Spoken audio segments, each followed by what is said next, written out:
পাবনায় যেন আগুন ছড়িয়ে পড়েছে জেলা রেজিস্ট্রার অফিস ঘিরে।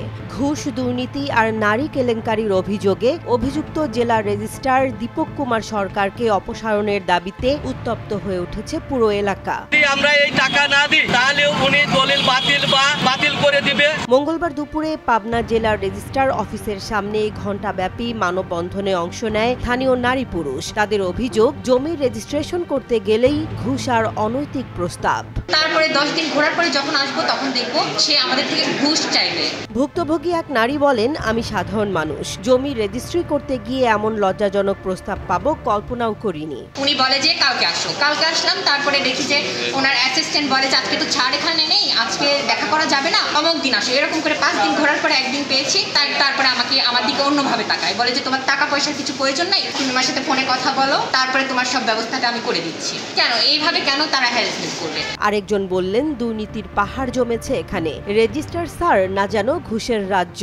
যে এই দীপক কুমার রায় দুর্নীতি, নারী পিপাসু এবং বিভিন্ন অপকর্মের সাথে জড়িত থাকার কারণে এখানে বিগত সরকারের দোষণী ইনার এই দুর্নীতির কারণে এখানে সাধারণ মানুষ লক্ষ কোটি কোটি টাকার সম্পত্তি ধীরে ধীরে পোকায় খাই ফেলছে, নষ্ট হয়ে যাচ্ছে। কেউ কেউ বললেন, নারী পিপাসু বললেও কম বলা হয়, তার অফিস যেন অনৈতিকতার হটস্পট। উনি একটা নারী পিশাচক মানুষ। উনি এরকমও আমরা শুনেছি যে উনি মেয়েদেরকে সেক্সুয়ালি হ্যারাসমেন্ট করেছে। কেন? তার কি এটা সাজে? সে তো মানুষের কল্যাণের জন্য তাকে এই চেয়ারে বসানো হয়েছে। সে কেন আমাদের সাথে এই ধরনের ব্যবহার করবে বলেন? আমাদের সাথে যদি আমাদের সদ্য সুন্দরী মা বোন আসে, তাদেরকে উনি কুপুস্তাক পর্যন্ত দেয়। উনি একজন ইসকনের সদস্য, আওয়ামী লীগের দোষর এবং নারী পিপাসী ব্যক্তি।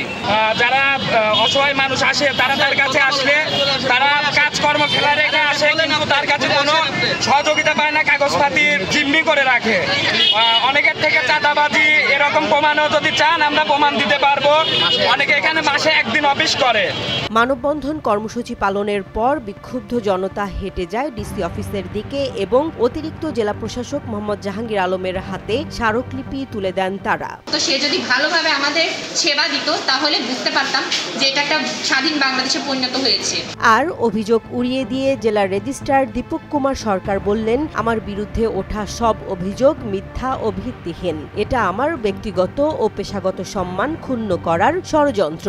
তাকে এই দিনের পর দিন আমাদের এখানে কোনো অফিসার থাকতে পারতেছে না। সদরে একটা চক্র তার হচ্ছে, চাঁদাবাজ চক্র, এবং এখানে মানুষজন অত্যাচার করে। আপনি নিচে খোঁজ দিলে দেখবেন এখানে আমাদের স্টাফদের, রেকর্ডরুমের স্টাফদের ফিজিক্যালি অ্যাসল্ট করে বাইরে কিছু লোক এখানে ঘুরছে। পাবনার মানুষ চায় তদন্ত। তাদের প্রশ্ন, সেবা নিতে এসে হেনস্থা হওয়ার দিন কি শেষ হবে? দ্রুত তদন্ত করে অপরাধীর বিচার চাই। এটাই এখন পাবনার মানুষের ঐক্যবদ্ধ দাবি।